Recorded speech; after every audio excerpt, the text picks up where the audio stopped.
The autumn light poured through the tall windows of room 304 at Lincoln Heights High School, warm and golden for a Thursday morning in October. It was 10:47 a.m., the midpoint of second period. 28 students sat in rows of desks, notebooks open, laptops glowing, the usual buzz of adolescent energy softened by the calm authority of their teacher. Dr. Naomi Harper stood at the whiteboard in a burgundy blazer and cream blouse, her hair styled in elegant twists that gave her an air of stately presence. She held a dry erase marker, the equation she had been explaining only half-written, frozen in mid-lesson. Her voice had carried smoothly across the room, speaking of constitutional amendments and the legacy of Reconstruction. When the door creaked open, the silence was instant. Officer Craig Donovan stepped inside, his uniform crisp, his boots heavy against the tile. His hand rested near his service weapon, a gesture so practiced it seemed casual, though every teenager in that room knew it was anything but. At 42, Donovan had the posture of a man who had never been questioned in his authority. "Ma'am, you need to come with me right now." The words were flat, mechanical, carrying the kind of command that expected no resistance. Naomi lowered the marker carefully, as if slowing her movement might ease the tension she felt ripple through the room. "I'm in the middle of teaching a class, officer. Can this wait until my planning period at noon?" The question was polite but firm, delivered with the same poise she used when challenging her brightest students. But Donovan didn't hear it that way. He heard defiance. He heard a refusal. He stepped further in, boots echoing. "No, ma'am. It cannot wait. There's been a complaint about you. You need to come to the office immediately." At the front row, Emma Callahan's hand twitched toward her phone. 16 years old, blonde curls pulled into a messy bun. Emma had grown up watching her older cousins post everything to TikTok. Her instinct was immediate: document. She tapped the screen beneath her desk, the red recording dot glowing. "What kind of complaint?" Naomi asked, still calm. She set the marker on the ledge of the board. "That's not your concern right now," Donovan replied, his voice rising half a notch. "Your concern is following a lawful order from a police officer." The room tightened like a held breath. The students, mostly 15 and 16, from families across South Philadelphia, understood the weight of this moment in ways suburban teenagers might not. They had seen encounters escalate on street corners, at traffic stops, on shaky phone videos that circulated through group chats. They recognized the posture of power, the way his hand hovered near his belt. Jada Montgomery, seated 3 rows back, reached for her phone too. At 16, she'd already seen her older brother arrested for a traffic violation. She knew the script, the way the smallest challenge could spiral. Her camera lens angled upward, catching both teacher and officer in frame. "With all due respect," Naomi said, her voice steady, "I am conducting class. Unless there's an emergency or you have a warrant, this should be handled during my break." Donovan's jaw flexed. In 19 years on the force, he wasn't used to being told no, not by teenagers, and certainly not by a black woman standing at a whiteboard. "Listen, lady," he said, louder now. "I don't need your permission. There's been a report of threatening behavior. You're coming with me. Now." The word hung like smoke. Threatening. The students shifted uncomfortably. Naomi Harper, the woman who'd stayed after school to tutor, who hosted college prep sessions on Saturdays, who bought pencils out of her own pocket, threatening. The disconnect was absurd. Threatening behavior? Naomi repeated, eyebrows raised. Her tone was less a challenge than an invitation for him to clarify, to catch himself. "Officer, I've been teaching AP history for the past hour. My students can confirm that." "That's not the point," Donovan snapped, stepping closer. His hand now brushed the edge of his handcuffs, a silent warning. "You're being accused of making threats against another staff member. That's a serious allegation." The doorway remained open, and in the hall, Vice Principal Helen Sutton appeared, her expression tight. She had been the one to brief Donovan minutes earlier, repeating the vague complaint of aggressiveness filed by Rebecca Foster. Now she hovered, uneasy, but did not intervene. "What staff member?" Naomi asked, her voice even. "What specific threat am I supposed to have made?" "Rebecca Foster," Donovan said, pulling a notepad from his pocket as if to solidify the charge with paper. "She says you threatened her during a faculty meeting yesterday." The students stirred. Several exchanged glances. They knew Ms. Foster White, mid-30s, English teacher, more often than not standing stiffly in the hall like a rule enforcer. They had seen her argue with Dr. Harper in staff announcements about test prep. The idea that Naomi had threatened anyone was laughable. Yesterday's faculty meeting, Naomi said, speaking clearly for her students as much as for him. We discussed standardized testing. Ms. Foster suggested separating students by scores. I said that approach was educationally unsound and discriminatory. That's not a threat. That's professional discourse. That's your version, Donovan retorted, voice sharp. Ms. Foster says you got aggressive. Used threatening language. I asked her to reconsider a policy that would harm students of color, Naomi replied. There was iron in her tone now. If Ms. Foster felt threatened by disagreement, that is unfortunate. But it does not constitute a crime. The officer's face darkened. Look, I don't have time for debates. You're coming with me. You can explain yourself to the principal. The bell schedule still showed 43 minutes left in second period. Naomi glanced at her lesson plan, at the faces of 28 young people who trusted her. Her responsibility was to them. Officer Donovan, I will absolutely speak with the principal, she said, moving toward her desk to retrieve her phone. But I need to ensure my students are supervised.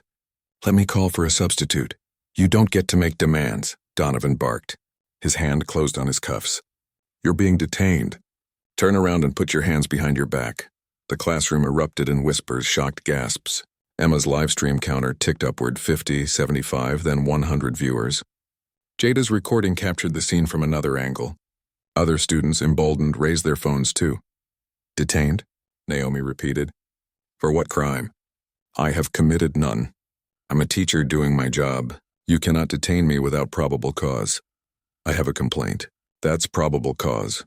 A complaint, Naomi said, her voice rising for the first time, is not probable cause. From the doorway, Tyrone Lawson stepped inside. A parent volunteer delivering attendance sheets. Tyrone was also a former public defender. He'd seen this too many times. Officer, Tyrone said evenly, hands visible. Maybe we should get Principal Crawford before this escalates. Who are you? Donovan snapped. A parent volunteer. Tyrone kept his tone neutral. Just suggesting protocol. The protocol is what I say it is, Donovan shot back. He turned on Naomi. Last chance. Turn around voluntarily or I'll do it for you. Naomi looked at her students. Her voice carried across the room, clear and deliberate. I want you all to understand what's happening. I have done nothing wrong. I have broken no laws. I disagreed with a colleague. Remember this moment. Document it. This is what power looks like when it's abused. That was enough. Donovan lunged forward, grabbing her arm and twisting it behind her back. The motion was sharp, designed to inflict compliance through pain. Naomi gasped, her face tightening, but she did not cry out. What are you doing? Jada shot to her feet. She didn't do anything. Another student shouted, This is wrong. Emma cried, her phone trembling but still aimed. Everyone sit down, Donovan roared. The cuffs clicked shut with metallic finality. If anyone interferes, you'll be arrested for obstruction. Vice Principal Sutton finally stepped in. Officer Donovan, perhaps. Too late, he cut her off. She's under arrest for threatening behavior and resisting. I did not resist, Naomi said, her voice miraculously steady. I asked questions. That is my right. You refused a lawful order. That's resisting. He yanked her toward the door. The hallway outside was already filling. Students had heard the commotion spilling from nearby classrooms, phones raised. The buzz spread faster than intercom announcements ever could. Something was happening in Dr. Harper's room. Principal. Denise Crawford appeared at the far end of the hall, her steps quick, her face shifting from confusion to alarm. Officer Donovan, what's going on? Arrest for threatening behavior and resisting. I did no such thing. Naomi spoke loud enough for everyone. I asked to finish my class. This officer escalated. Crawford raised her hand. Officer, please wait. There's nothing to discuss, Donovan snapped. I have a complaint and a subject refusing, that's enough. By now, Emma's live stream had passed 300 viewers. Comments flew. This is insane. She's calm. He's aggressive. Where is this school? Call the news. Naomi's students spilled into the hall, their phones high. This is Dr. Harper, Jada's voice rang out. She's the best teacher here. This is wrong. Donovan's jaw clenched. He barked, All of you back inside, this is police business. But they didn't move. They kept filming. Naomi turned her head, cuffs digging into her wrists. Don't be afraid. Document everything. Tell the truth about what you see. This is how accountability happens. Stop talking, Donovan snapped. You have the right to remain silent. I also have the right to speak. Naomi's calm was a blade. And I'm telling my students, truth matters more than power. The march from room 304 to the main office was less than 3 minutes, but in those minutes at least 8 separate recordings captured every second. The footage flew across TikTok, Instagram, Twitter, Facebook. Parents received texts mid-shift. Reporters were tagged. By the time Donovan shoved open the glass doors of the main office, Superintendent Gregory Walsh was already there, visiting for unrelated meetings. He froze as he saw one of his most respected teachers in handcuffs. What is the meaning of this? Police matter, Donovan said briskly. Not school business until I complete the arrest. That teacher is my employee, Walsh said, stepping forward. What are the charges? Threatening behavior, resisting arrest. Naomi lifted her chin. I asked to finish teaching. That is not resisting. I committed no crime. Walsh's eyes narrowed. He turned to Donovan. Officer, I suggest you remove those handcuffs before you create a legal nightmare. I don't take orders from you. Then let's call your sergeant. Walsh's phone was already in his hand. And just then the door opened again. A man in a tailored suit entered, briefcase swinging with deliberate precision. Good morning, he said smoothly. I'm Attorney Rashid Johnson, representing Dr. Harper. Which one of you is responsible for putting my client in handcuffs? The silence was heavy, every eye fixed on Donovan. In that moment, the story shifted. What had begun as one officer's overreach in a classroom was about to become something far larger, a collision of law, politics, race, and power that would shake the walls of Lincoln Heights High School and reverberate far beyond. The sound of the briefcase hitting the counter echoed in the main office like a gavel striking wood. Every pair of eyes turned toward the tall, broad-shouldered man who had just walked in. I'm Attorney Rashid Johnson, he repeated, his tone calm but carrying a weight that drew the oxygen out of the room. I represent Dr. Naomi Harper. Officer, you're going to remove those handcuffs immediately, or we're going to have a very expensive conversation about civil rights violations. The students who had followed Naomi down the hall gasped softly, their phones recording from every angle. In that instant, the story leapt from a school disciplinary dispute into something altogether different, a legal showdown in the heart of Lincoln Heights High. Officer Craig Donovan flushed red. His hand stayed on Naomi's arm, but his certainty faltered. This is a police matter. She's under arrest. For what crime? Rashid's voice was smooth, professional, surgical. He produced a yellow legal pad and a fountain pen, as if this were a courtroom already. Please be precise. What statute exactly has Dr. Harper violated? Donovan stiffened. Terroristic threats and resisting arrest. She threatened a staff member and refused lawful orders. Rashid jotted notes with steady strokes. His expression betrayed nothing, but his eyes, sharp, relentless, cut into Donovan's confidence. Terroristic threats require a credible threat of violence and intent to terrorize. What exactly did Dr. Harper say that meets that definition? She got aggressive with Ms. Foster at a faculty meeting. Donovan gestured vaguely toward Rebecca Foster, who had slipped into the office and was now standing awkwardly near the copier. Used threatening language. What threatening language? Rashid's question was precise, designed to corner. Be specific. Rebecca shifted uncomfortably. Her voice was small. She said my testing proposal was discriminatory, that it would harm students. And that statement made you fear for your physical safety? Rashid asked, head tilted slightly. Rebecca's silence hung heavy. Her eyes darted to the floor. Superintendent Walsh stepped forward, his suit rumpled but his authority intact. Officer Donovan, I've reviewed the notes from that meeting. Dr. Harper raised legitimate concerns about educational equity. There was no threat of violence. That's for a judge to decide, Donovan snapped, but his voice wavered. I'm taking her in. No, Rashid said flatly. You're not. The door opened again. Principal Denise Crawford entered with 2 district officials and, most dangerously, a camera crew from Channel 6 News, tipped off by the students' live streams. Reporter Kiara Phillips, microphone in hand, recognized instantly that she'd walked into the story of her career. Officer Donovan, she called, can you comment on why you've placed a teacher in handcuffs in front of her students? No comment, Donovan barked, loosening his grip just slightly. Kiara turned to Walsh. Superintendent, what led to this arrest?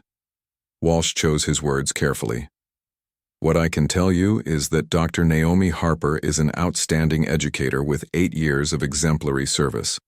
The circumstances that led to her being placed in handcuffs appear to be based on a misunderstanding. There's no misunderstanding, Donovan insisted. I had a complaint of threatening behavior. From Rebecca Foster? Kiara pivoted with practiced speed. Ms. Foster, can you tell us what Dr. Harper said that you found threatening? Rebecca's face flushed crimson. She looked at Naomi, at her colleagues, at the camera lens fixed on her. Her voice cracked. I may have overreacted. She disagreed strongly, but I don't think she meant to threaten me. Then why file a police complaint? Rashid's tone was gentle but devastating. I felt disrespected, Rebecca whispered. She made me look bad in front of other teachers. She said my ideas perpetuated systemic racism. Feeling disrespected is not a crime, Rashid said sharply. He turned back to Donovan. Officer, you've arrested a teacher, traumatized her students, and created massive liability. All because one teacher didn't like being challenged on policy. Donovan's radio crackled. Dispatch. Donovan, Sergeant McBride wants you to call in, immediately. I'm in the middle of something, Donovan muttered. Immediately, the dispatcher repeated. He's been contacted by the state senator's office. The room stilled. Senator's office. The words rippled like a thunderclap. Naomi finally spoke, her wrists raw where the metal dug in. Officer Donovan, I tried to handle this quietly. I asked to speak with administration during my planning period. You chose to escalate. You chose to handcuff me in front of my students. Those were your decisions. What does a senator's office have to do with this? Donovan asked, bewildered. Rashid smiled thinly. You're about to learn an important lesson about consequences. The office phone rang. Principal Crawford picked it up, her face draining of color. She handed it to Donovan. It's your sergeant. Donovan took the call, his hand trembling slightly. In 15 seconds, his posture collapsed. Yes, sir. I understand, but there was a complaint. Yes, sir. Right away. He lowered the phone, avoiding Naomi's eyes. Officer, Rashid prompted, are those handcuffs still necessary? Donovan fumbled with his keys. The cuffs clicked open, Naomi rubbing her wrists with quiet dignity. Thank you, she said, her voice steady. Now I'd like to return to my classroom and finish teaching. Perhaps you should take the day, Principal Crawford offered hastily. We can arrange a substitute. No, Naomi said firmly. My students need to see me walk back into that classroom. They need to see that truth and dignity matter more than intimidation. The Channel 6 camera caught everything. The bruises forming on her wrists, the calm authority in her voice, the shame on Rebecca's face, the panic in Donovan's eyes. Kira stepped forward. Dr. Harper, can you describe what happened from your perspective? I was teaching AP History, Naomi said. Officer Donovan entered without explanation and demanded I leave immediately. I asked if it could wait until my planning period so I could ensure student supervision. He refused. He handcuffed me in front of 28 students. And the original complaint? Ms. Foster suggested grouping students by test scores, a practice proven to disadvantage students of color.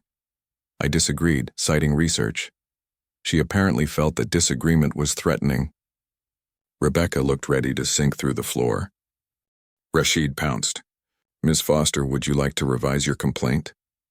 Her voice broke. I withdraw it. I'm sorry. I made a mistake. Walsh turned to Donovan. The basis of your arrest has been withdrawn.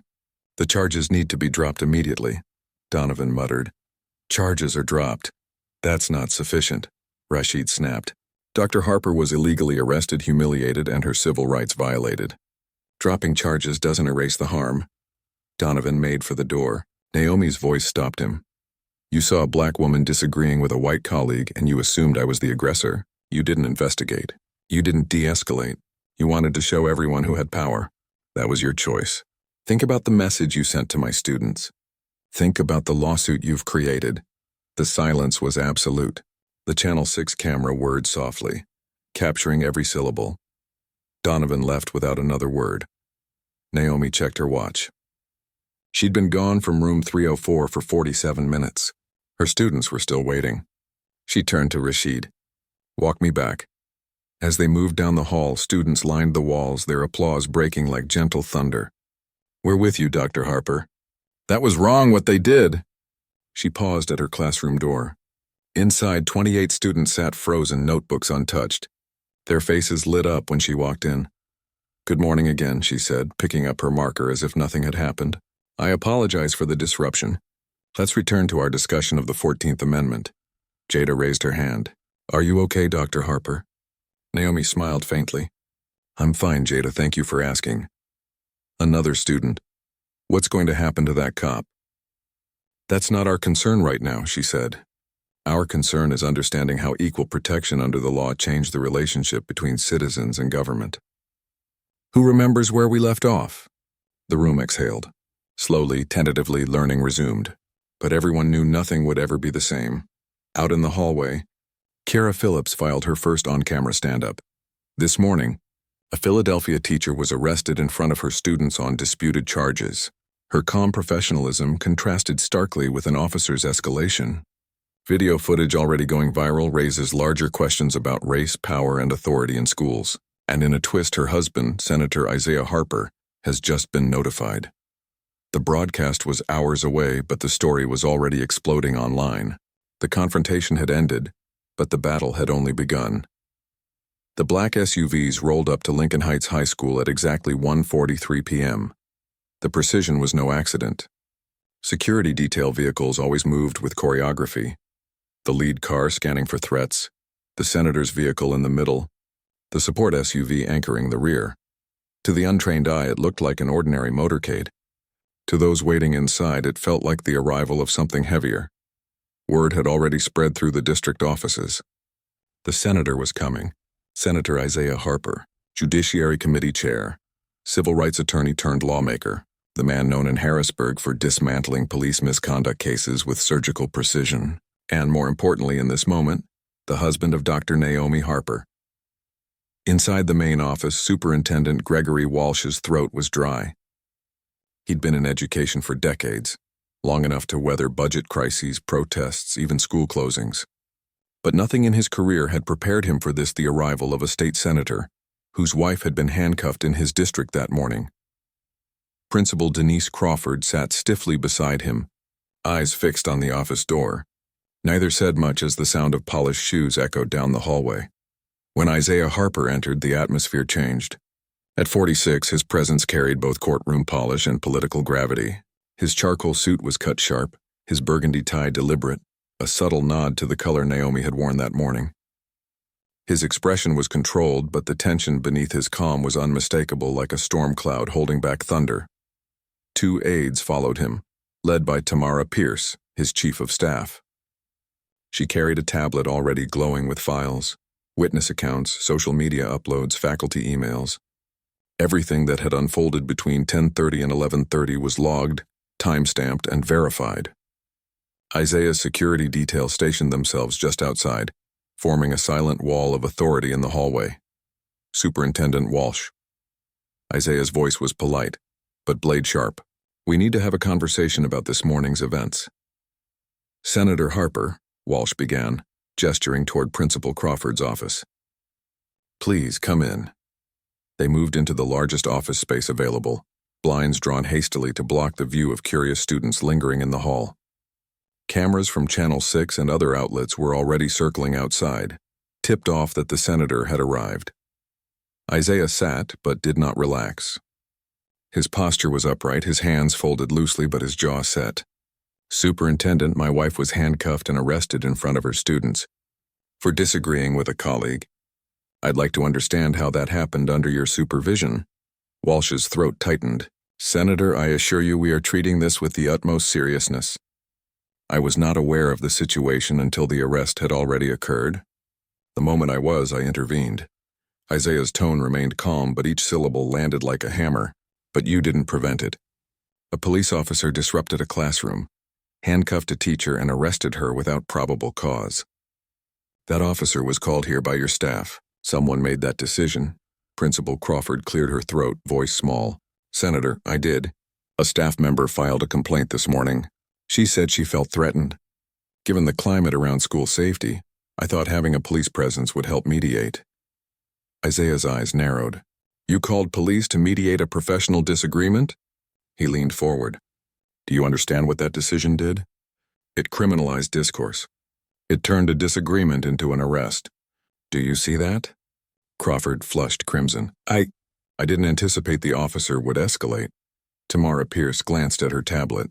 The complaint was filed by Rebecca Foster at 8:34 a.m. Principal Crawford called police at 9:17, officer. Donovan arrived at 10:31. He spoke with Vice Principal Sutton for 12 minutes before entering room 304. The arrest occurred at 10:47. We have corroborating footage from 5 student recordings, all time-stamped. She slid the tablet toward Walsh, who glanced at the timeline. His face drained further. Isaiah's voice sharpened. Where is Vice Principal Sutton? In her office, Walsh admitted. Isaiah's gaze didn't waver. I'll be clear. My wife was subjected to false arrest, unlawful detention, and public humiliation, enabled by failures at multiple levels of this administration, and all because she expressed professional disagreement about educational equity. Walsh hesitated. Senator, I don't think we can conclude race was a factor. Isaiah's eyes flared. Really? A black teacher disagrees with a white teacher about policies affecting students of color. The white teacher claims to feel threatened despite no threat. Administration calls police. The responding officer immediately arrests the black teacher without investigation.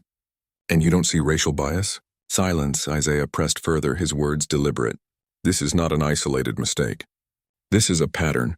Across this country, black professionals who assert themselves are labeled aggressive, threatening, unprofessional. White discomfort is prioritized over black dignity. Law enforcement becomes the enforcer of hierarchy rather than protector of safety. Tamara swiped to another screen. We've compiled data from Lincoln Heights over the past 3 years. Police were called for student discipline 47 times.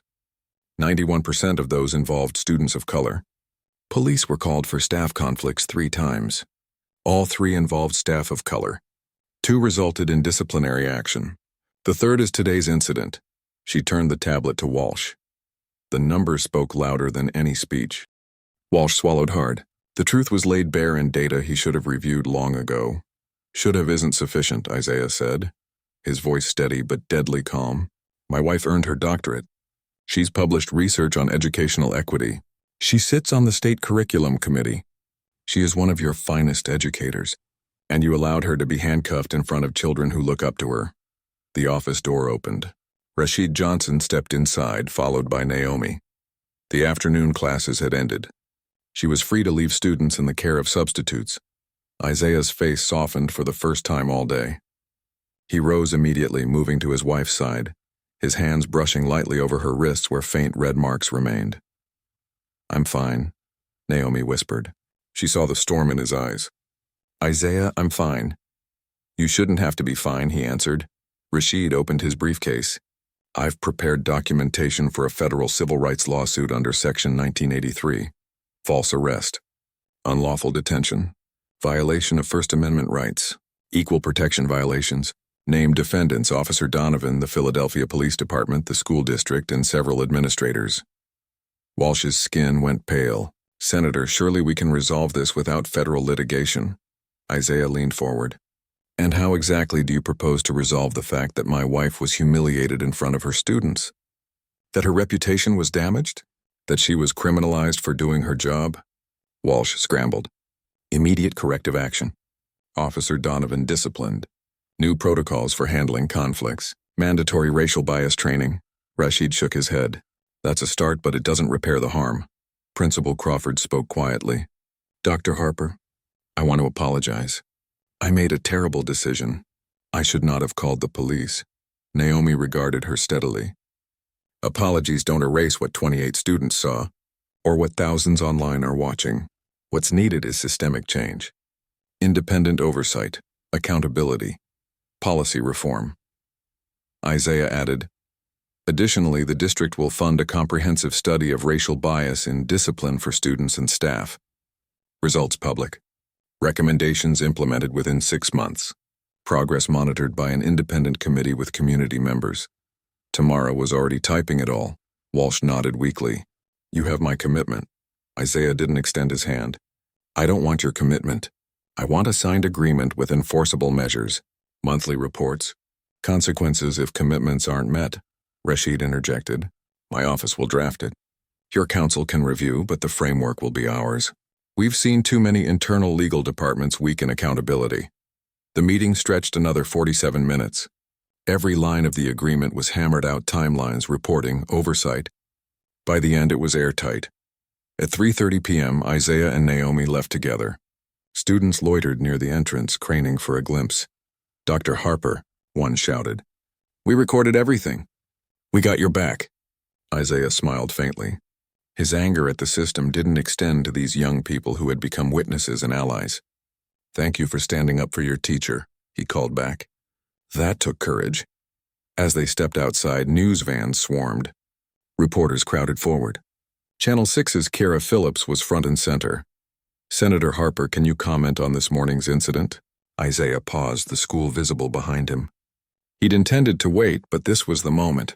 Cameras rolling, microphones extended, he delivered the soundbite that would ignite evening broadcasts. This morning, my wife, Dr. Naomi Harper, was arrested in front of her students. Her crime was disagreeing with a colleague about a policy that would harm students of color. This is not just about one teacher. This is about systemic problems. Black educators are too often labeled aggressive when they raise concerns. White discomfort is treated as threat. Law enforcement is weaponized to enforce racial hierarchy. The reporters leaned in. What actions are you planning? Kiara asked. We've secured an agreement for reforms, independent oversight, community accountability, and we're reviewing civil action against Officer Donovan personally. Have you spoken to police leadership? Not yet, Isaiah said, voice firm. But we will. What happened today was unacceptable. My wife was arrested without cause. That officer escalated, not de-escalated. He will be held accountable. Another reporter pressed. Senator, does your position give your wife special treatment? Isaiah didn't hesitate. Yes, and that's exactly the problem. Every teacher deserves dignity. Every person of color deserves protection from false arrest. The fact that justice is only possible because I'm a senator proves the system is broken. The quote was perfect. That night it would play on loop. Naomi stood beside him, silent now. Exhaustion etched into her posture. She had taught through the afternoon, held her dignity, spoken her truth. Now she only wanted rest. Can we go home? She whispered once the questions ended. Absolutely. Isaiah guided her to the SUV, his security clearing the way. The city skyline slid past their windows as they drove home. For several minutes, silence filled the car. Naomi stared out at familiar streets, neighborhoods she had served her whole career. I'm okay, she said finally. Isaiah squeezed her hand. You shouldn't have had to be, she smiled faintly. Those students needed to see that injustice doesn't break you, that you stand tall. And now, Isaiah murmured, we'll show the system it doesn't get to break anyone else either. Behind them, the story blazed across social media, newsrooms, and living rooms. And in the sergeant's office downtown, Officer Craig Donovan was beginning to realize the magnitude of the storm he had unleashed. Sergeant Eric McBride had seen plenty in 27 years on the Philadelphia Police Department. He'd managed shootings, riots, officers losing their tempers, officers bending rules. He'd buried colleagues and sat through endless review boards. But what Officer Craig Donovan had done that morning at Lincoln Heights High School fell into a different category altogether. It wasn't just a mistake. It was catastrophic. By the time Donovan stepped into McBride's office at 4:15 p.m., the sergeant had already fielded calls from the commissioner, the mayor's office, and most dangerously, the Judiciary Committee chair in the state Senate. Sit down, McBride ordered, voice cold. Donovan sat stiffly, eyes flicking around the office. His earlier confidence, the kind that carried him into a classroom full of teenagers with his hand on his holster, had evaporated. Tell me what happened, McBride said, pulling out a legal pad. From the beginning, and don't leave anything out. I've already seen video from 5 angles. Donovan swallowed hard. He recounted everything. The call from Principal Crawford, the briefing from Vice Principal Sutton, walking into Dr. Harper's class, her refusal to comply, the arrest. His words tumbled out, defensive but increasingly unsure. McBride listened silently, scribbling notes. When Donovan finished, the sergeant set his pen down. Did you attempt de-escalation at any point? McBride asked. She was refusing to cooperate, Donovan muttered. She asked to finish teaching her class, McBride corrected. That's not refusal. That's a request for accommodation. Did you explain why immediate compliance was necessary? The complaint was serious. Threatening behavior. McBride cut him off. According to the meeting notes, Dr. Harper disagreed with a colleague about testing policies. She cited research. That's not a threat. Where in that do you see intent to cause harm? Ms. Foster said she felt threatened, Donovan insisted, though his voice lacked conviction. McBride leaned back, eyes hard. Feeling uncomfortable isn't the same as being threatened. You've been a cop 19 years. You should know the difference. Instead, you treated a professional disagreement as criminal behavior. Why? I was supporting the complainant. No, McBride snapped. You were enforcing white comfort over black dignity. You saw a black woman disagreeing with a white colleague and you assumed she was aggressive. You didn't investigate. You didn't ask questions. You went straight to cuffs. That's bias, Donovan. That's malpractice. Donovan shifted in his seat. That's not fair. I followed protocol. McBride's voice was icy. Show me the protocol that says you arrest a teacher in front of students because another teacher felt uncomfortable. Show me where it says you can escalate without evidence of a crime. You can't because it doesn't exist. The phone on McBride's desk rang. He answered curtly. McBride. Yes, sir. He's here, understood? He hung up and stared at Donovan. That was the commissioner. Internal Affairs is opening a formal investigation.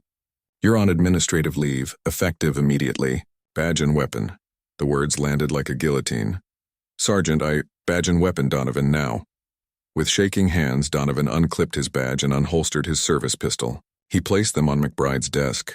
A ritual that felt like amputation. You'll be contacted by Internal Affairs within 48 hours, McBride said. Until then, you're not to contact Dr. Harper's school staff or any witnesses. You're not to discuss this case with anyone but your attorney. Understood? Understood, Donovan whispered. One more thing, McBride added, his tone grim. The district attorney is reviewing charges. False arrest, official oppression, civil rights violations. You're not just facing the end of your career, Donovan. You may be facing criminal prosecution. Donovan's face went white. At 5 p.m., every local station led with the same footage. A respected black teacher handcuffed in front of her students for disagreeing about educational equity. Clips from Emma Callahan's TikTok played on loop, Naomi's calm voice insisting she'd committed no crime. Donovan jerking her arm, students shouting in outrage. Isaiah Harper's press statement, delivered on the school steps, provided the perfect soundbite. Black professionals expressing legitimate concerns are too often labeled aggressive.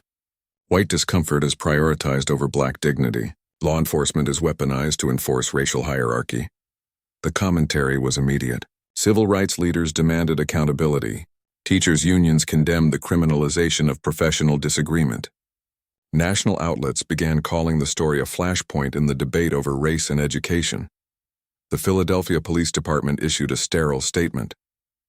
The department takes all allegations of misconduct seriously. A thorough investigation is underway. Officer Donovan has been placed on administrative leave. It did little to stem the outrage. In her apartment, Rebecca Foster watched the coverage in horror. She had withdrawn her complaint that morning, but her name was now public. She was no longer just an English teacher. She was the colleague who called police on Dr. Harper. Her phone buzzed endlessly. Family, friends, even a reporter from the Enquirer. She texted Naomi 3 times apologizing. None were answered. At Lincoln Heights, an emergency faculty meeting convened at 5:30. Teachers filled the library. faces drawn with shock and anger. Walsh stood at the front with prepared remarks drafted by district council. Today's incident was unacceptable. We failed Dr. Harper, we failed our students, and we failed our community. That ends now.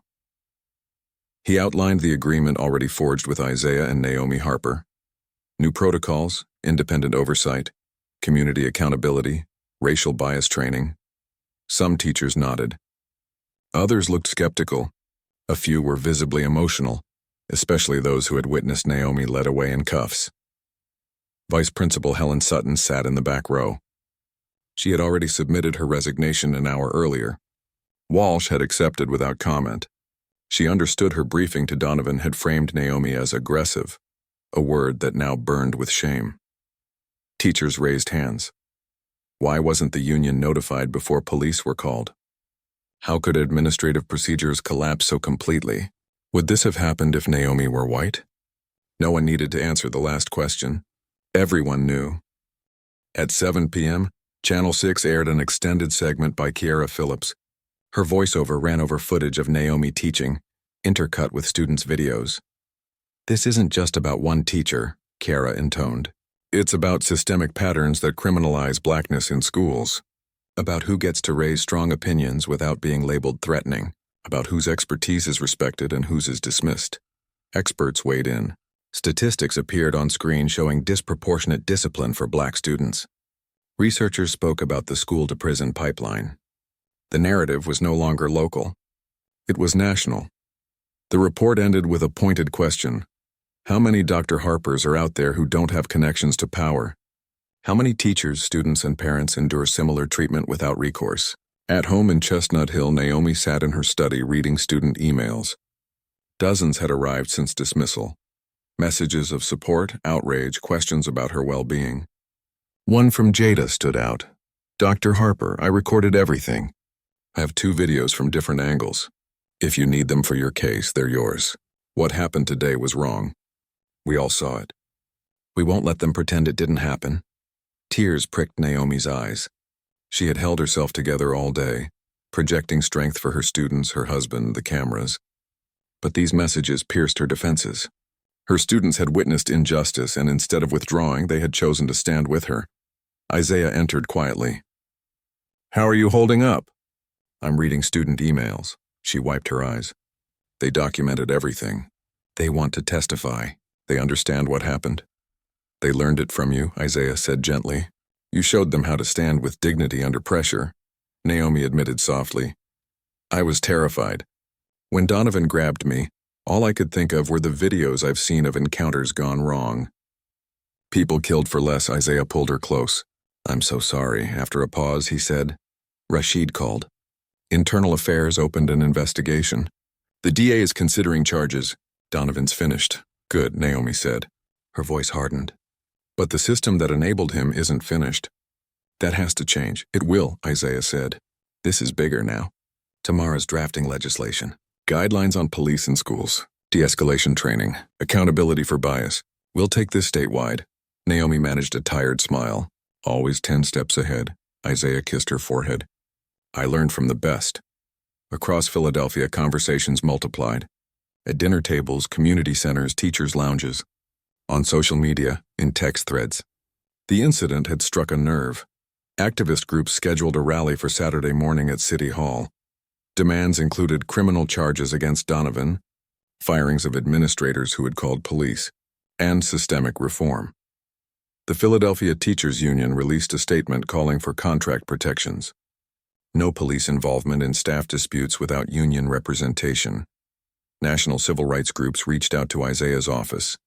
The NAACP Legal Defense Fund, the ACLU, organizations that specialized in police accountability. The case was becoming symbolic. In South Philadelphia, Craig Donovan sat on his couch, TV flickering. His wife Sharon sat beside him, her face pale. Craig, she said carefully, did you really handcuff a teacher in front of her students? I was following a complaint, he said hollowly. The principal called me, said there was a threat. But was there really a threat?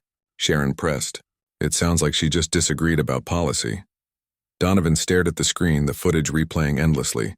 His own voice barking commands, his hand twisting Naomi's arm. Students shouting. His certainty was gone. Shame crept in. "I think I messed up," he whispered. "I think I saw a black woman being assertive and I assumed she was aggressive. I didn't question it.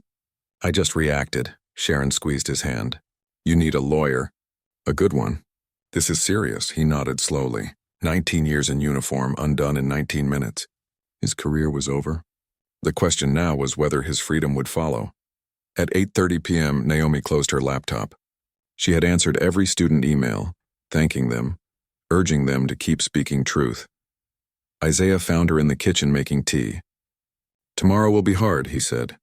"You don't have to go back so soon." "Yes, I do." She wrapped her hands around the mug. "Those students need to see I show up. That intimidation doesn't win." "Then I'm going with you," Isaiah said. "As a senator and as your husband." Naomi smiled faintly. "Both, huh?" "Both," he touched her hand. "The senator makes sure administrators behave. The husband makes sure you're not alone." They stood together in their kitchen, partners in marriage and justice, preparing for the next battle in a war neither had chosen, but both were determined to fight. Friday morning dawned warmer than October had any right to be. Philadelphia usually carried a bite in the air by mid-autumn, but that day the sun rose soft and strange, painting the city in an amber glow that felt out of step with the heaviness in Naomi Harper's chest. Her alarm went off at 5:30 a.m., as it always did. Routine was comfort, even if her body still carried the residue of Thursday's trauma. The pressure of cold metal on her wrists, the weight of 28 pairs of young eyes watching their teacher dragged from the room. Sleep had been shallow, but her mind was clear, sharper than it had been in days. She chose her clothes with intent, a navy suit tailored, authoritative with a gold silk blouse that caught the light, professional but powerful. Her appearance would say what words could not. She was a teacher, a scholar, a doctor of philosophy. Not a criminal, not a threat. Downstairs, Isaiah was already awake, papers spread across the kitchen table. His phone buzzed incessantly with missed calls from reporters, his inbox stacked with requests for comment. He looked up as she entered. "You don't have to do this today," he said gently. "You could take time, process." Naomi poured herself coffee, the ritual steadying her hands. "Those students have a test next week. They need continuity. They need to see that education doesn't stop because of injustice." He studied her, then nodded.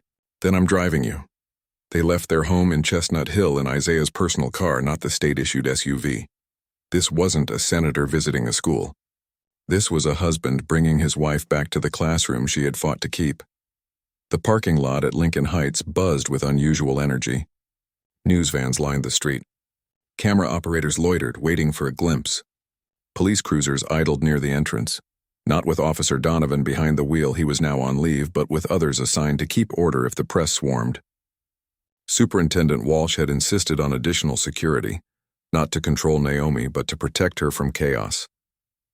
Principal Denise Crawford waited by the front doors, her expression drawn and weary. She looked as though she hadn't slept. "Dr. Harper, Senator." Her voice carried genuine remorse. "We've cleared the main hallway of media. Your classroom is ready. We also have a counselor on standby if any students need support." "Thank you." "Principal." Naomi's voice was polite, professional, steady. As she and Isaiah walked through the corridors, the atmosphere shifted. Students stood taller, whispering, watching. Some called out greetings. Others simply stared, still processing the viral footage they had seen looped online. Outside room 304, Emma Callahan waited. Her TikTok video had been viewed more than 2 million times overnight, transforming her into an accidental activist. She had spent the evening fielding DMs, interview requests, comments from strangers across the country. "Dr. Harper," she said, her voice cracking slightly. "I'm so glad you're back." Naomi squeezed her shoulder. "Thank you for documenting the truth, Emma. It took courage. History needs witnesses." Emma blinked back tears. Naomi stepped into her classroom and froze. The room was transformed. Hand-drawn signs covered the walls. "We stand with Dr. Harper. Justice for teachers. Dignity over authority. Education, not intimidation." Flowers sat on her desk, delivered that morning by the local NAACP chapter. A card from the Philadelphia Teachers Union bore signatures of solidarity. Letters from former students mailed overnight or emailed and printed by colleagues filled her desk. Isaiah stood at the back, taking it in. "This," he said softly, "is what they think of you. This is the teacher they know." Naomi blinked quickly, swallowing emotion. She had cried enough already. Today required steel. The bell rang at 7:45. By 7:50, every seat was filled. 28 sophomores sat silent, their gazes fixed on her. The same students who had witnessed the arrest now watched her return. Naomi placed her hands on the lectern. Her voice was steady, strong. "Good morning. Before we continue with our curriculum, I need to address what happened yesterday." The room stayed hushed. "You witnessed something traumatic. You saw your teacher arrested in front of you. Many of you recorded it. You're probably still processing. I want you to understand, what happened was wrong. I committed no crime. I was arrested for having strong professional opinions about educational equity. Officer Donovan made assumptions based on bias. The administration failed to follow procedure. Multiple systems failed simultaneously." She let the words sink in. "But here's what I need you to learn. Injustice happens. Power gets misused. When that happens, you have choices. You can submit and accept it. You can become cynical and believe nothing can change. Or you can document it, speak truth, and demand accountability." Heads nodded slowly. A hand rose. "Jada's, Dr. Harper, are you okay?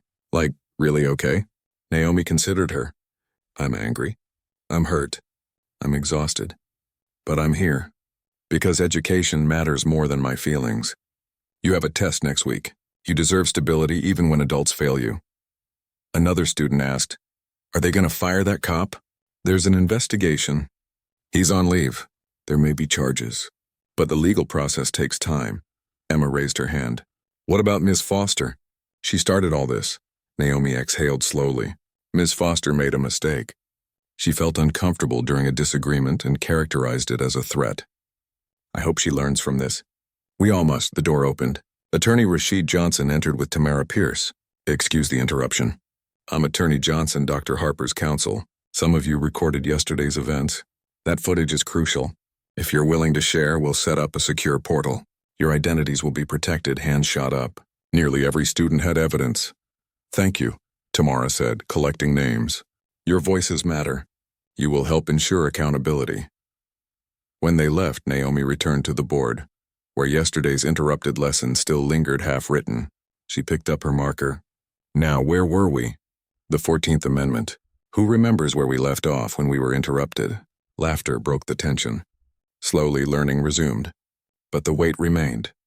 These students had witnessed lessons not in the textbook. How systems fail. How dignity survives. How power can be abused.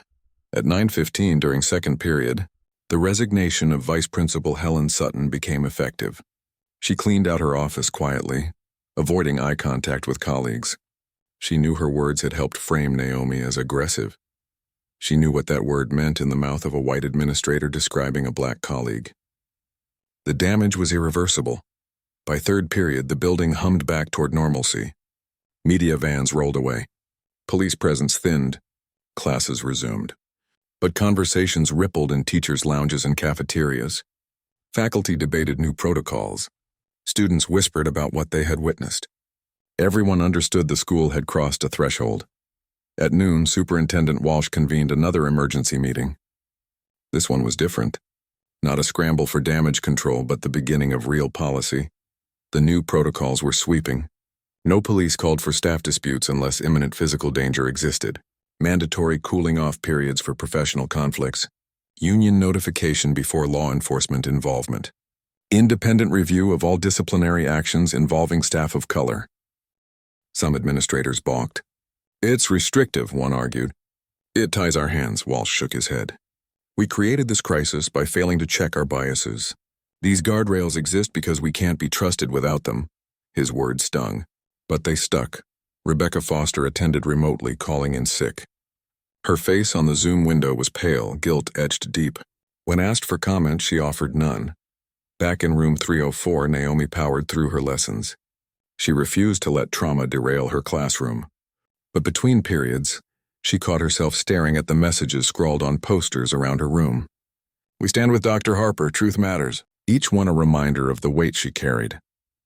At lunch, a delegation from the Philadelphia NAACP delivered more flowers and a letter of solidarity. Union leaders promised to push district-wide for the reforms Naomi had demanded. By the final bell, exhaustion draped over her shoulders. But so did resolve. She and Isaiah walked to their car together. Students called out, "We love you, Dr. Harper. Keep fighting. You taught us not to be scared." Naomi smiled despite her fatigue. "They'll be okay," she whispered to Isaiah. "They've learned more than I ever planned to teach." He slipped an arm around her shoulders. "So have we." As they drove away, Naomi turned to him. "I thought I'd never step back in that classroom again. But I did, and they were waiting. They needed to see I was still standing." Isaiah nodded. "And tomorrow the city will see." The rally's confirmed for Saturday morning. They're already expecting thousands. Naomi sipped the tea she'd carried in a thermos. She closed her eyes, bracing herself. She had never asked to be a symbol. But now she was one. And symbols don't rest easily. Saturday morning broke cool and bright, the kind of crisp October day that usually brought families to farmers markets and kids to soccer fields. But downtown Philadelphia was different. Barricades had been erected along Market Street, traffic diverted, officers in neon vests stationed at every corner. The steps of City Hall, usually crowded with tourists and food trucks, had been transformed into a stage. By 9 a.m., the plaza was already filling. Students from Lincoln Heights High arrived first, clutching homemade signs and wearing T-shirts that read, "Education, not intimidation." Parents joined them, pushing strollers or linking arms. Teachers followed, their union banners unfurled in the morning wind. Within an hour, the crowd had swelled to thousands of civil rights organizations, neighborhood associations, clergy and clerical collars, activists from as far as Baltimore and New York. Naomi Harper stood behind the stage, hidden from view, her stomach a knot of nerves. She'd never been here before, not like this. She had lectured in classrooms, given conference talks, even spoken at academic panels. But this was different. This was a sea of faces chanting her name, demanding justice for what had happened to her. Isaiah placed a steady hand on her shoulder. He wore a navy suit, his senator's pin glinting in the sun. He looked at her with the calm of a man who had weathered countless press conferences and protests. "You don't have to speak if you don't want to," he told her softly. She shook her head. "They need to hear from me. Not just from you, not just from lawyers, from me. Otherwise, it's just another politician's story. And this isn't yours, Isaiah. It's ours. But mostly it's mine." Behind them, attorney Rashid Johnson reviewed the schedule with Tamara Pierce. The rally had been carefully choreographed. Union representatives first, then students, then clergy, then Isaiah. Naomi was slated to close. It was deliberate, save the most powerful voice for last, the one no one could dismiss. At 10 a.m., the program began. Reverend Albright, a towering man in his 60s with a voice like thunder, opened with prayer. His words rolled across the plaza. "We gather here not in anger, but in righteous demand for justice. We gather to say enough is enough criminalizing black teachers, enough weaponizing law enforcement against our children, enough silence from those in power. Today we declare dignity over fear." The crowd roared in response. Next came the students. Emma Callahan, shaking but determined, approached the microphone. Her TikTok video had turned her into an accidental symbol, and now she stood on City Hall steps with the world watching. "I recorded what happened because I knew it was wrong," she said, her voice cracking. "Dr. Harper was teaching us about equal protection when the police dragged her out. That's not just irony, that's injustice. We're students, not bystanders, and we won't forget what we saw." Naomi felt her chest tighten with pride. Emma was only 16, but she carried herself like someone decades older. Around her, other students held up their phones chanting, "We saw it. We filmed it. We won't forget it." Then came the teachers' union president, who thundered about contract protections, about the need for reforms to prevent police from ever being used as tools of intimidation in schools again. Clergy spoke about moral duty. Parents spoke about fear and hope. Finally, Isaiah stepped forward. 3 days ago, he began, his voice carrying across the plaza. "My wife was arrested in front of her students. She was handcuffed like a criminal for the crime of disagreeing with a colleague. That image has burned into the minds of those 28 teenagers, an image of power misused, of bias unchecked, of dignity assaulted.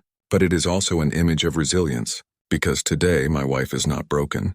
She is here, standing tall, teaching still. The crowd erupted. Cheers echoed against City Hall's stone walls. Isaiah raised a hand for quiet. Let me be clear. This is bigger than Naomi. This is about every black educator who has been silenced, every student of color who has been disciplined more harshly, every parent who has watched law enforcement called for things that should have been handled with compassion. This is about dismantling a system that criminalizes our communities while excusing others. And I promise you this, as long as I hold office, this fight will not be ignored. Legislation is already being drafted. Change will come. Chants broke out. Change will come. Change will come. Naomi closed her eyes briefly. When she opened them, Tamara was signaling. It was her turn. Her knees felt weak as she walked toward the podium. The noise of the crowd seemed to dim. She saw her students clustered near the front, Jada waving a sign that read, "We believe Dr. Harper." She saw her mother in the second row, hands clasped. A retired federal judge who had taught her daughter to never bow to intimidation. She saw cameras everywhere, lenses hungry for sound bites. She took a breath. "My name is Dr. Naomi Harper," she began, voice steady though her hands trembled. "I am a teacher. That is who I was on Thursday morning, and that is who I am today. I did not ask to be here. I did not want this spotlight. But injustice dragged me into it. And since I'm here, I will speak truth." Silence fell, heavy and expectant. On Thursday, I was arrested in front of my students because a colleague felt uncomfortable when I challenged her policy proposal. She said she felt threatened. And because she said that, the system believed her. Because she was white and I was black, her discomfort mattered more than my dignity. Law enforcement was called, and I was treated as a criminal. Murmurs rippled through the crowd. "I need you to understand," Naomi continued. "This is not just my story. This is history repeating itself. Black voices labeled angry. Black professionalism labeled dangerous. Black excellence handcuffed because it refuses to bow. What happened to me happens in schools across this country every day, maybe not with cameras rolling, maybe not with senators watching, but it happens. And too often, no one listens." A chant started from the students. "We're listening. We're listening." Naomi's eyes welled, but she pressed on. "To my students," she said, her voice thick with emotion, "you saw something no child should see. You saw your teacher taken away in cuffs, but you also saw what it means to stand tall in the face of injustice. You recorded, you spoke up, you bore witness. And that courage, your courage, is what will change this system." The crowd erupted, chants and applause rolling like thunder. Naomi gripped the podium. "This is what I want you to remember. Dignity cannot be handcuffed. Truth cannot be silenced. And justice cannot be delayed forever. Change will not come easily. It never does. But it will come if we demand it together." When she stepped back, the plaza shook with chants. Justice for teachers. Justice for students. Justice for Dr. Harper. Behind the stage, Isaiah wrapped her in his arms. "You were extraordinary," he whispered. Naomi shook her head. "I was terrified." "That's what makes it extraordinary," he replied. Rashid joined them, his expression triumphant. That speech just rewrote the narrative. Donovan isn't just a rogue cop anymore. He's the symbol of a system that's collapsing under its own weight. You've turned this from a scandal into a movement. Naomi exhaled, the weight settling on her shoulders. A movement. She hadn't wanted that, but it was already bigger than her. By afternoon, the rally footage was everywhere. Cable news ran live segments. Social media platforms lit up with hashtags and "Justice for Dar Harper," "Dignity over authority," "Your education, not intimidation." TikTok spliced Naomi's speech with clips of the arrest, juxtaposing handcuffs with hope. Twitter buzzed with solidarity from celebrities, academics, even national politicians. At the same time, backlash brewed. Right-wing commentators on talk radio accused Naomi of playing the race card, of exaggerating, of turning a minor misunderstanding into a national crisis. Some framed her as a radical, a dangerous activist infecting classrooms with politics. The noise was predictable, but it was loud. Isaiah brushed it off. "Let them talk. Every word they say makes our case stronger." Because the country saw the footage. They saw the truth. But Naomi couldn't brush it off so easily. Lying awake that night, she thought about her students. About Jada, Emma, and the others who had seen too much already. Would they now be targets too? Would their names be dragged into debates on cable news? When she voiced her fears, Isaiah held her hand. We'll protect them, he promised. This isn't just about us anymore. It's about every student who deserves a safe classroom. Every teacher who deserves respect. You didn't ask to lead this fight, Naomi, but you're leading it. And I'll be with you every step. Naomi stared at the ceiling in the darkness. She felt the weight of history pressing down not just her own story, but the echoes of every black educator before her who had been silenced, fired, disrespected. Maybe she hadn't chosen this battle, but the battle had chosen her, and tomorrow it would continue. By Sunday morning, the story had crossed state lines. What had begun as a shaky student TikTok now pulsed through every media cycle in America. Cable networks replayed the same clip endlessly. Naomi Harper, wrists cuffed, led from her classroom while students shouted in protest. Split screen beside it was footage from Saturday's rally, her voice ringing out over the crowd. Dignity cannot be handcuffed. Truth cannot be silenced. On Twitter, hashtags trended globally. Tired justice for Der Harper. Tired dignity over authority. Fire Donovan now. Instagram Reels paired her speech with civil rights anthems. YouTube channels uploaded compilations of student testimonies. Even late-night talk shows referenced the case, some with biting satire, others with heartfelt commentary about systemic injustice. Naomi sat on the couch in her living room, mug of tea cooling in her hands, the TV flickering with her own image again and again. She hated it. Every broadcast replayed her trauma in slow motion, her arms pulled behind her back, her students screaming. She was no longer just a teacher. She was a symbol. Isaiah muted the television. You don't have to watch this, he said. I don't want to, she admitted. But I need to, because somewhere out there another teacher is watching too. And they need to know they're not alone. Her phone buzzed relentlessly. Messages poured in from former students, parents, strangers across the country. You're an inspiration. I wish my teachers had been like you. Stay strong. But alongside the support came ugliness, slurs, threats, anonymous emails telling her to quit teaching, to leave Philadelphia, to know her place. Isaiah intercepted most of the messages, shielding her when he could, but some always slipped through. This is what happens when you tell the truth, Naomi said softly. You get applause and you get hate, sometimes louder than the applause. Isaiah leaned forward, elbows on his knees. The hate is loud, but it's not stronger. Remember yesterday, that crowd, those students. That's the real story. Meanwhile, Officer Craig Donovan sat in his lawyer's office downtown, the blinds drawn against the morning sun. His once steady hands now trembled as he clutched a styrofoam cup of coffee.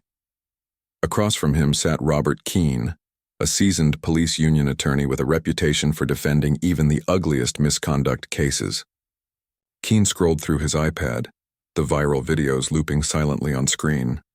Each angle showed the same thing. Donovan storming into a classroom, dragging a calm teacher away, ignoring pleas from students.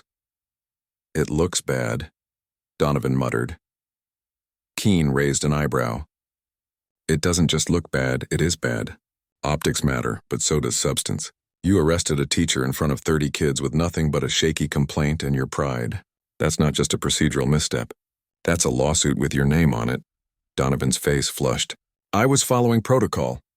There's no protocol for what you did, Keene snapped. You didn't de-escalate. You didn't ask questions. You jumped straight to cuffs. And now you're the poster boy for systemic racism in schools. The words landed like blows. Donovan stared at the floor. What do I do?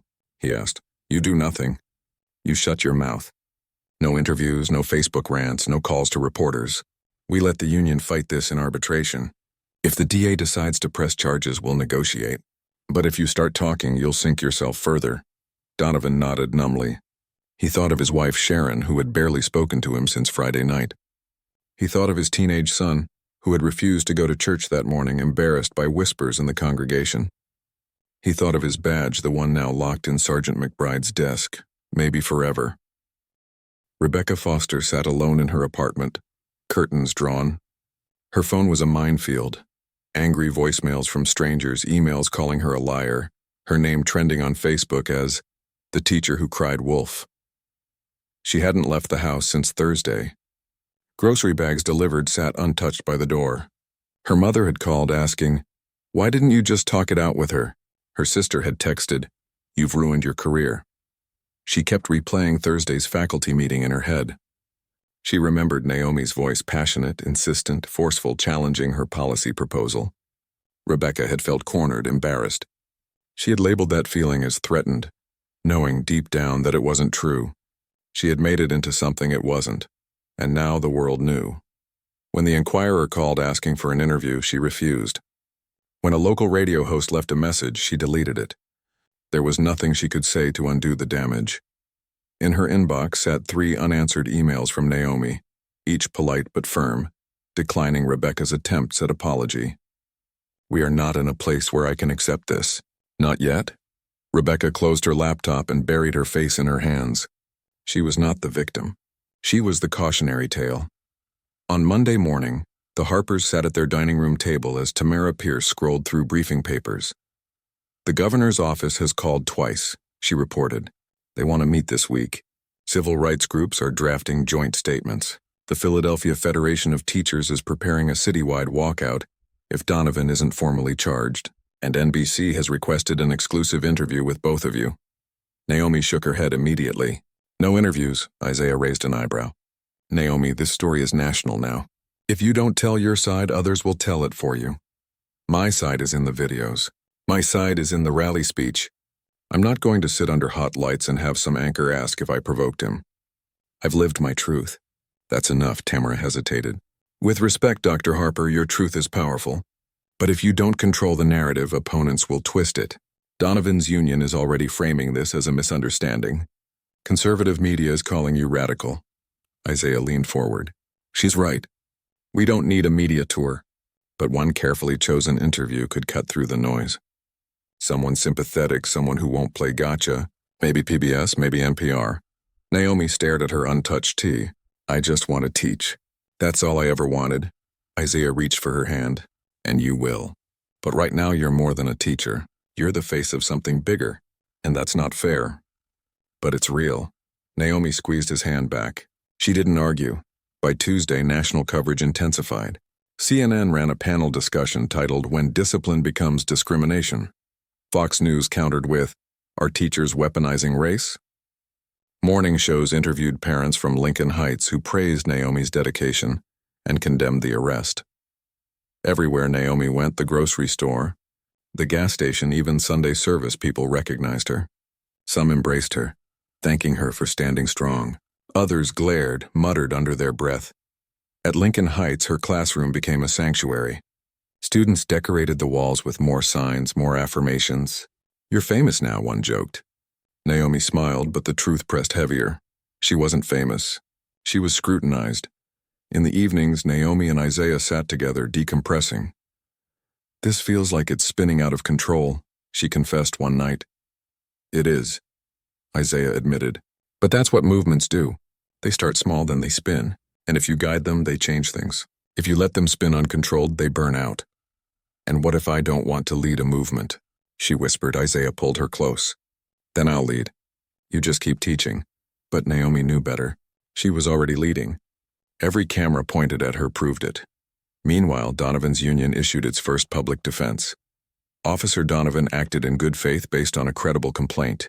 While the optics are unfortunate, his actions were consistent with ensuring school safety. The backlash was immediate. Teachers' unions released counter-statements.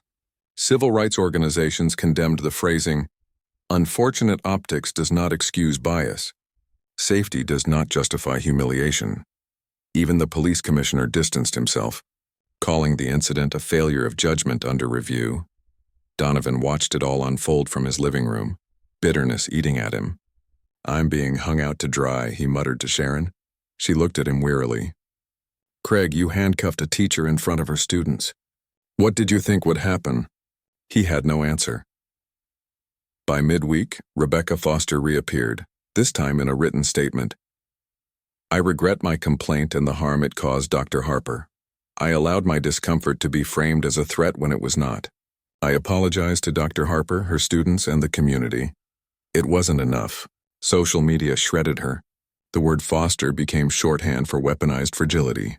Memes spread, 'Don't be a Foster.'" Rebecca closed her laptop again and wept. Friday arrived, 1 week since the arrest. Lincoln Heights held an assembly. Naomi hadn't wanted to speak, but the students demanded it. They wanted to hear from her not just about what happened, but about what came next. She stood on the auditorium stage, microphone in hand, students and faculty filling the seats. Exactly 7 days ago, she began, I stood in my classroom teaching about the 14th Amendment, and then I was dragged away in handcuffs. That image has traveled far. But what matters is not the handcuffs. What matters is what we do now. We demand better, not just for me, but for every teacher, every student, every parent who has ever felt powerless in the face of injustice. We demand accountability. We demand dignity.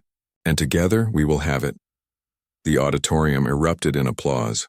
Naomi stepped back, heart pounding. She didn't feel like a politician. She didn't feel like a movement leader.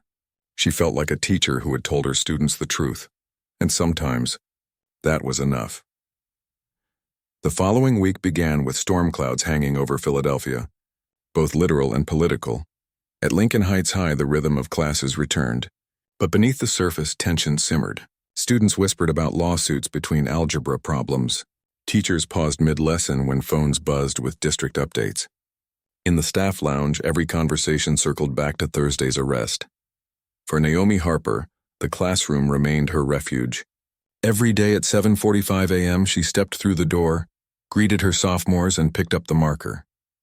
For 50 minutes at a time, she could almost forget the cameras, the headlines, the chants outside City Hall. Almost. But when the final bell rang, reality rushed back. The emails, the reporters, the meetings. She had become two people, Dr. Harper, the teacher, and Naomi Harper, the unwilling icon. On Monday night, the Philadelphia School Board convened for an emergency session.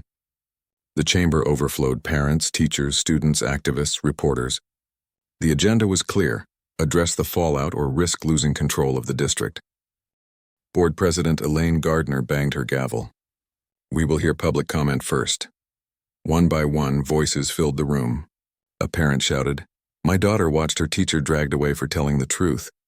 You failed her! Another demanded Donovan's firing.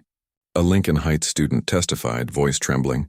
We don't feel safe when teachers of color can be treated like criminals. Teachers spoke next. Some defended Naomi with passion. Others, quieter, confessed fear. If this can happen to her, it can happen to any of us. When it was Naomi's turn, the chamber hushed. She stood at the podium in her navy suit, Isaiah watching from the front row. I am not here for vengeance, she said. I am here for change. We need policies that prevent law enforcement from being weaponized against staff. We need independent oversight when bias shapes decisions. We need transparency. Without it, this district will lose the trust of its students, its teachers, and its community. Applause thundered. But not everyone agreed. Board member Carl Watkins leaned into his microphone. While what happened was regrettable, we must also support administrators who make difficult calls. Restricting their discretion could create liabilities of its own. Naomi met his eyes. Mr. Watkins, administrators already created liability by failing to follow procedure. Accountability is not restriction.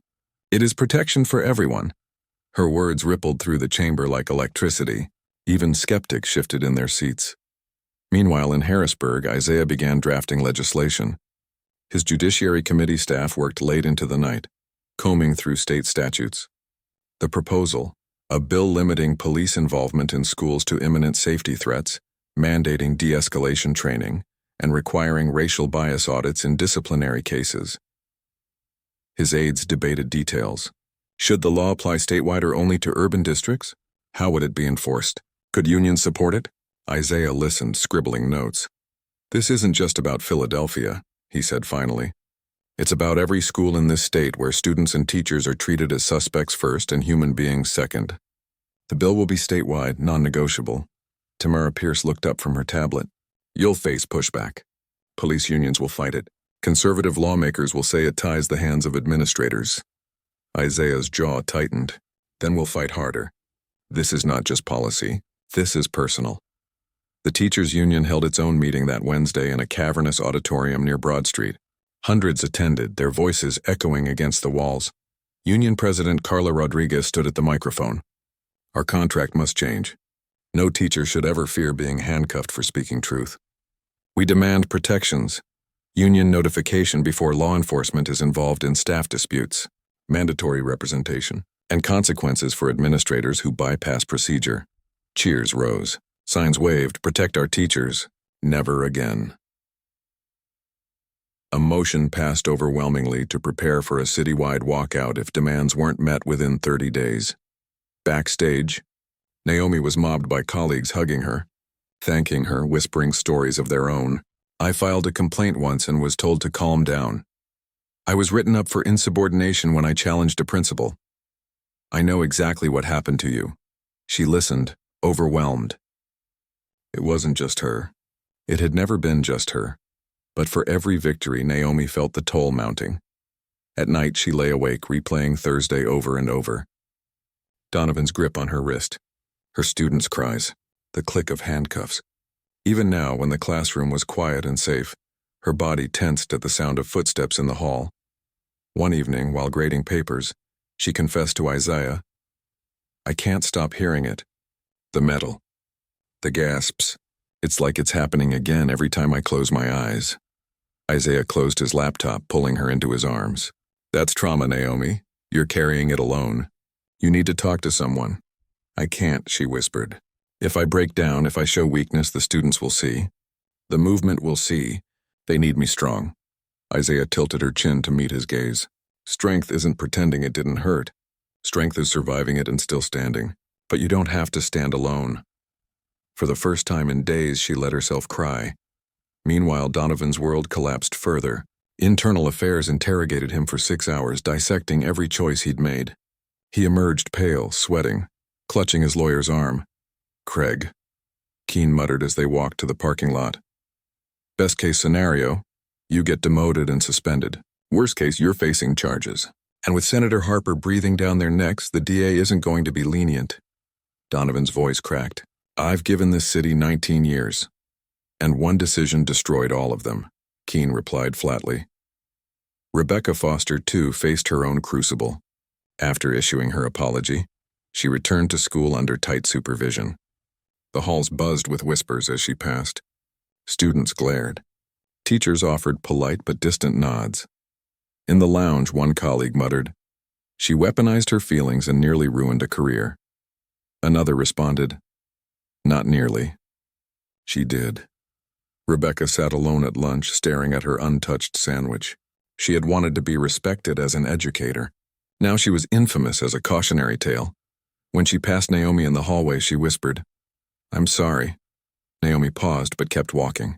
Some wounds weren't ready to heal. By Friday, the district attorney announced publicly that Donovan faced possible charges: false arrest, official oppression, civil rights violations. A grand jury would review the evidence. The city buzzed with anticipation. Civil rights groups cheered. Police unions fumed. Teachers' unions doubled down on their threat of a walkout. Naomi tried to focus on lesson plans, but her phone vibrated nonstop with reporters.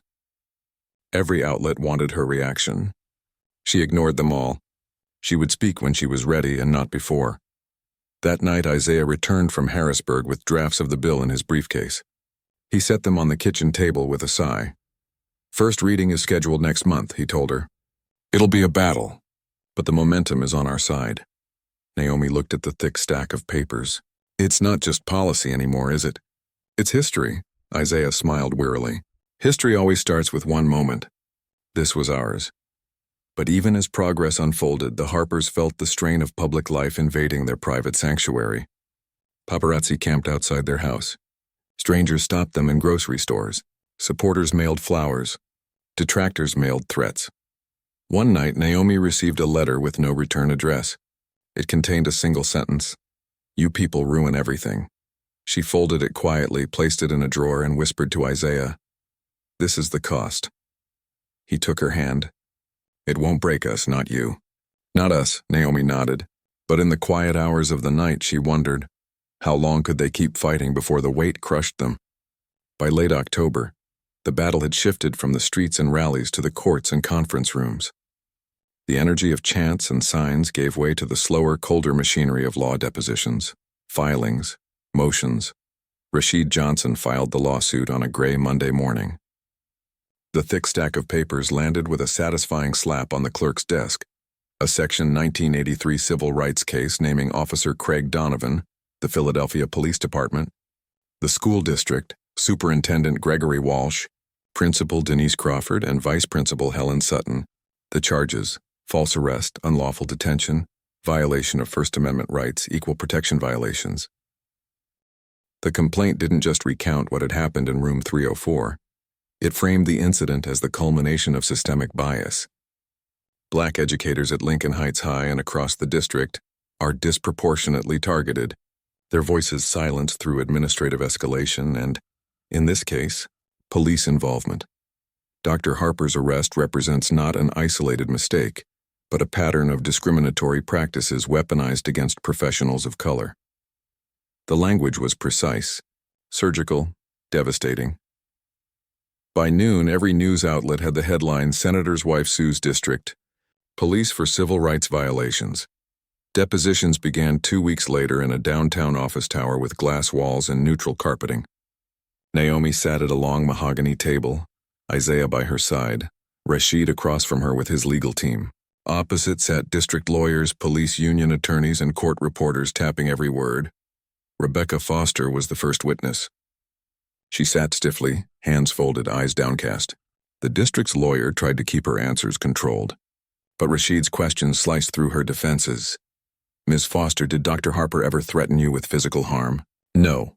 "Did she raise her voice during the faculty meeting?" "She spoke firmly." "Firmly." "Not violently?" "No." "Then why did you characterize her behavior as threatening?" Rebecca hesitated. "I felt unsafe." "Unsafe or uncomfortable?" Rashid pressed. Silence. "Ms. Foster, do you understand the difference between discomfort and threat?" Rebecca's voice cracked. "Yes." "And do you now acknowledge that your complaint was based on discomfort, not an actual threat?"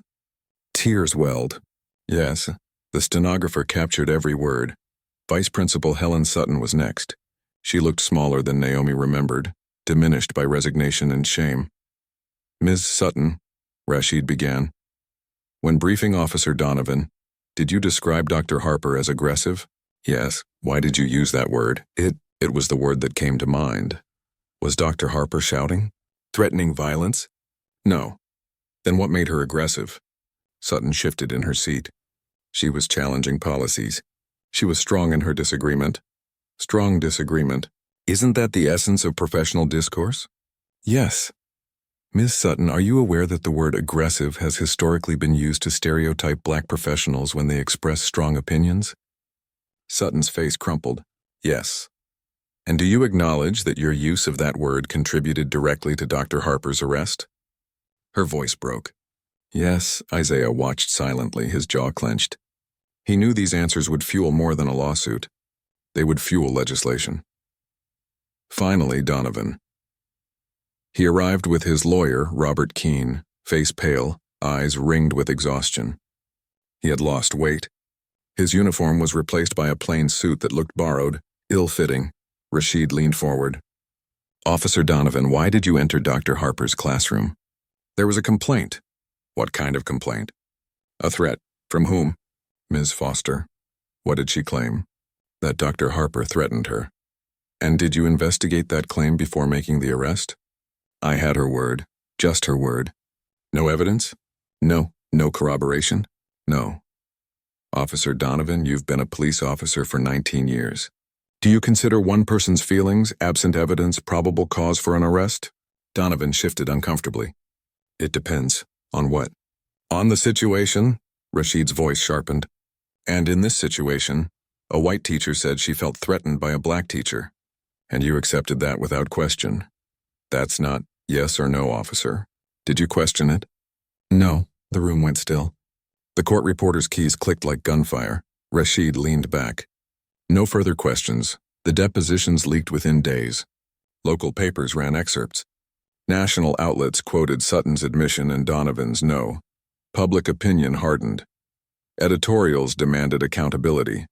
Civil rights groups cited the case in broader campaigns. Social media boiled with fury. One word ruined her career. Aggressive. This is how bias works in real time. Naomi tried to shield her students, but the case was everywhere.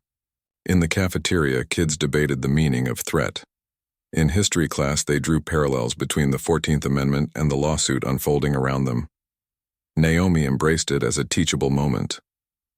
"This is why we study history," she told them. "So we can see how it repeats.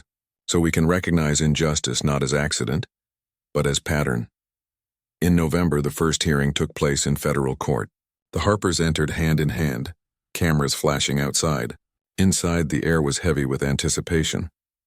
The district's lawyers tried to argue that Donovan acted reasonably given the information he had. Rashid countered with the deposition transcripts, playing them like instruments. "Reasonable?" he thundered. "When an officer handcuffs a teacher in front of her students without evidence, without investigation, based only on a white colleague's discomfort?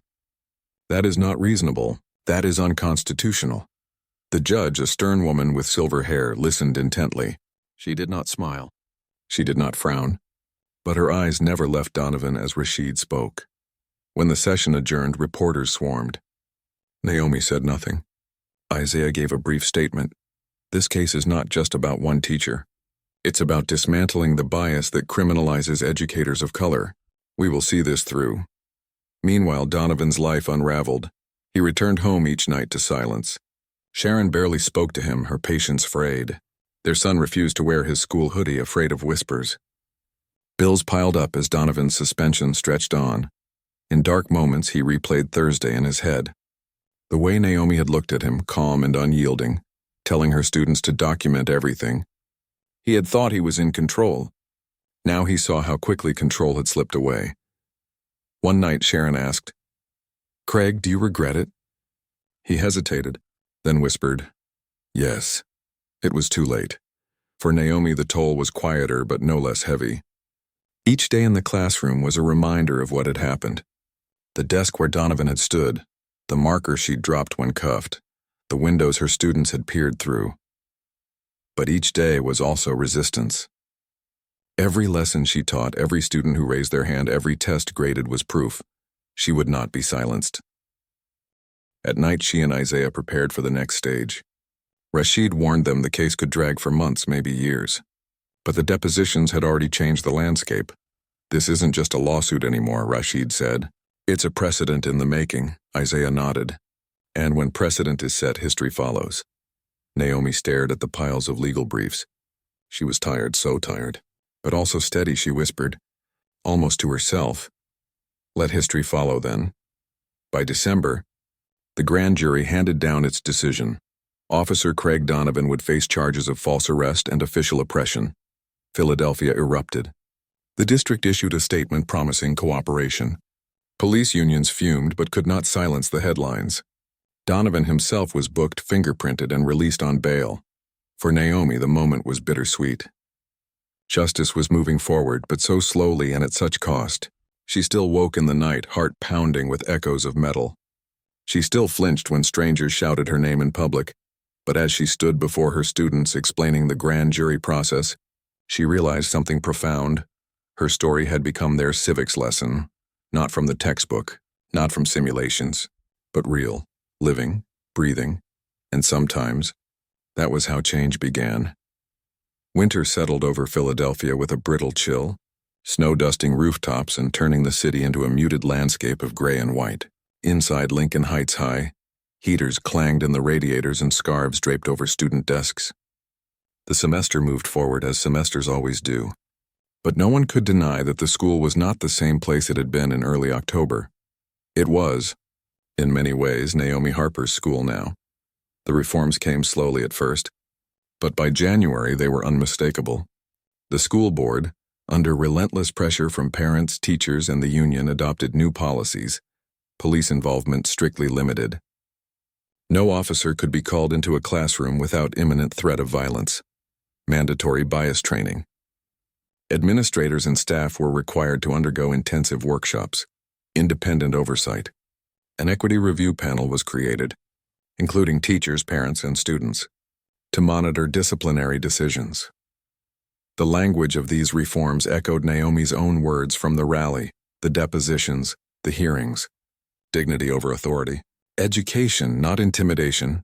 Her classroom had become a living monument to those principles. Posters from the rally still lined her walls. Students still whispered about the day their teacher had been taken, but they did so with a sense of ownership now. We saw it. We spoke out. We changed things. Craig Donovan's fall was harder. In February, he stood before a judge charged with false arrest and official oppression. His once confident posture sagged, his lawyer doing most of the talking. The plea deal was harsh but unavoidable. Resignation from the force, loss of pension, probation, and community service. No prison time, but no badge, no career. When reporters asked for comment outside the courthouse, Donovan kept his head down. No comment, he muttered, shoving past cameras. He had once carried himself with the authority of a man untouchable. Now he was a cautionary tale, stripped of power, remembered only for one decision that destroyed him. His wife Sharon left him by spring. His son refused contact. Donovan moved out of Philadelphia entirely, disappearing into quiet obscurity. Rebecca Foster's reckoning was more public. In March, she appeared at a press conference arranged by the district. Cameras clicked as she stepped to the podium, hands trembling. "I want to make a statement," she began, voice wavering. "What happened last fall was the result of my words. I mischaracterized Dr. Harper's disagreement as threatening. That was wrong. It was biased. My actions contributed to her unlawful arrest and to the harm that followed. I deeply regret it. I apologize to Dr. Harper, to her students, and to the community. I will spend the rest of my career working to repair the trust I have broken." Some saw it as sincere. Others as damage control. Naomi herself remained cautious. She accepted the apology privately, but forgiveness would take longer. Still, Rebecca returned to teaching, reassigned to another school, her reputation forever shadowed. Her name had become shorthand for the dangers of unchecked bias, a reminder etched into district policy. Meanwhile, Isaiah's legislation advanced in Harrisburg. The bill, the Educational Equity and Dignity Act, passed committee after weeks of fierce debate. Police unions lobbied hard against it, warning of handcuffed administrators, but parents, teachers, and civil rights groups testified with relentless passion. When the Senate floor vote came in late March, Isaiah stood tall, speaking not as a politician but as a husband. "My wife was arrested for teaching the 14th Amendment. She was arrested because one person's discomfort outweighed her dignity. This bill is not abstract. It is not theoretical. It is the shield we should have had in place to prevent that injustice, and it is the shield we must create now." The chamber voted. The bill passed. By April, it was law. Naomi sat in the gallery that day, tears welling as Isaiah looked up at her. History written in ink and statute, but victories did not erase the scars. Naomi still woke some nights with the echo of cuffs snapping shut. She still felt the weight of students' eyes watching her humiliation. She carried it quietly, even as the world celebrated her strength. In May, she attended therapy, finally allowing herself the space to grieve what had been taken, her sense of safety in her own classroom. The therapist reminded her, "You survived something you should never have had to." But surviving does not mean forgetting. It means integrating. It means living with the truth without letting it consume you. Naomi nodded. She was learning. By June, the school year ended. On the last day of classes, her students surprised her with a mural they had painted on butcher paper, covering the back wall. It showed Naomi standing at a chalkboard, her wrists shackled but breaking free. Chains falling away, chalk still in hand, the word justice written boldly across the board. Above it, in bright paint, the words, "She taught us more than history." Naomi covered her mouth, overwhelmed. This is more than I deserve," she whispered. Emma shook her head. "No, Dr. Harper, it's exactly what you deserve." Summer brought quieter days. No rallies, no hearings. Just the slow hum of cicadas and the rustle of trees in Chestnut Hill. Naomi gardened. Isaiah drafted new bills. Together, they walked hand in hand through neighborhoods that once knew them as senator and teacher, now knowing them as something more. One evening, sitting on their porch with iced tea, Naomi asked, "Do you think it was worth it? All of it?" Isaiah turned to her. "Do you?" She thought of the fear, the humiliation, the sleepless nights, but also the students chanting, the reforms written into law, the mural on her classroom wall. "Yes," she said finally, "because it wasn't just about me. It was about them. About every teacher who comes after me, every student who deserves better. If my dignity had to be the price, then yes. It was worth it." Isaiah squeezed her hand. "Then we keep going, because the work isn't done." Naomi smiled softly. It never is. In September, almost 1 year later, Naomi stood once again at the front of room 304. A new group of sophomores filled the seats. Fresh faces who had only heard whispers of last year's events. She wrote a single word on the board: justice. History, she began, is not just in textbooks. It is lived. It is argued. It is fought for. Sometimes it even happens in this very classroom. And if you learn one thing this year, let it be this: dignity is not granted by systems. It is claimed. And once claimed, it cannot be taken away. The room was silent. The lesson had begun. Naomi smiled, steady, unshaken. She was still a teacher, still standing, still writing history,